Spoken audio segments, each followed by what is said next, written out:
Hello, Ryan. We are in Cape Town, obviously, but we're just back from Pelindaba, where we saw the visitor center and the reactor and the Safari One. You've just signed a memorandum of understanding, is it, a cooperation? What is it about?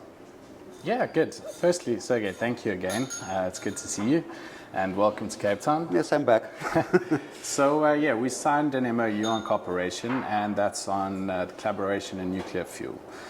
So the consideration is behind it is how can we work with Nexa, who's been around for very many years, has a lot of experience in that, as do we as Rosatom. How can we work together to collaborate in nuclear fuel and potentially even in the production of certain components for nuclear fuel? Uranium?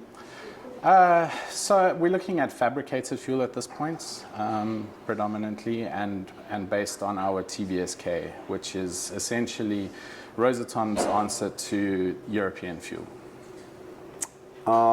We witnessed ourselves a couple of power cuts already. Sure. There is a problem with electricity in this country.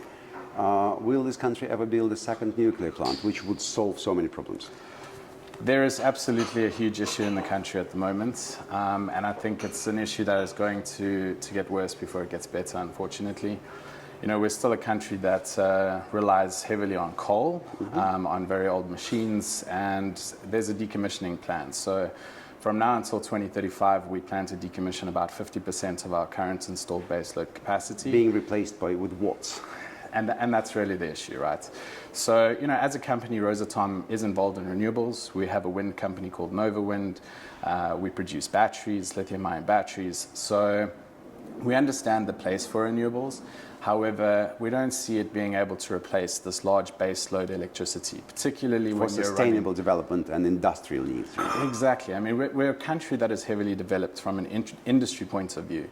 We have very large smelters and industry that require baseload electricity, so 24 hours a day, 365 days a year to produce that electricity that builds industry. So really, from that perspective, I don't think the country has an option but to go nuclear at some point.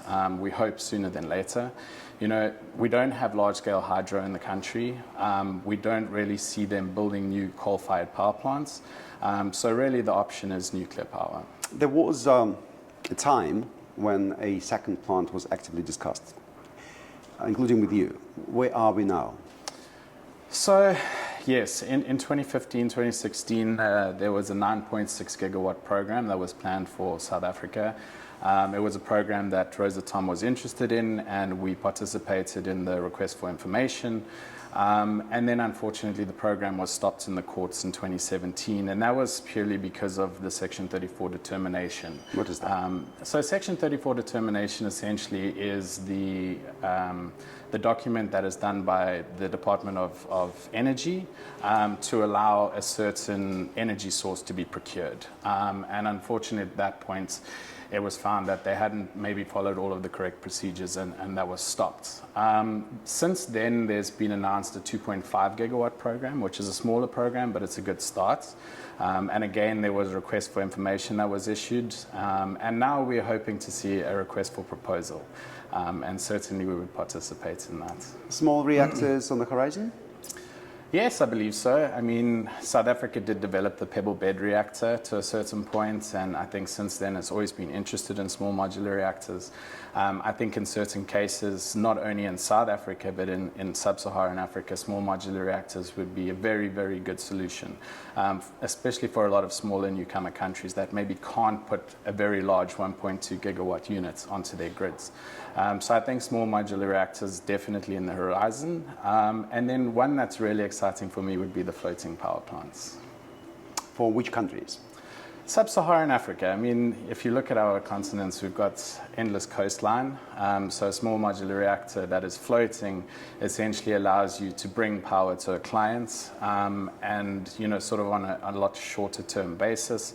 And then, you know, we can invest in it into ourselves and really sell them the power, which, you know, sort of assists with that CapEx argument. Other than the technicalities, can you actually believe that you're talking in terms of Russian-South African cooperation? Something unbelievable just 20 years ago, right? It's exciting. I mean, you know, South Africa and Russia, I believe, have a lot in common, to be quite honest. And there's obviously very long historical ties between the nations. And I'd really love to see trade between the two countries grow dramatically. And I think there's a lot that we could do for each other, particularly in the energy industry. I mean, we've got such smart people in this country, very well trained people. We've got Kuberg down the road from here that's been operating for 36 odd years. We've got Safari One with over 60 years.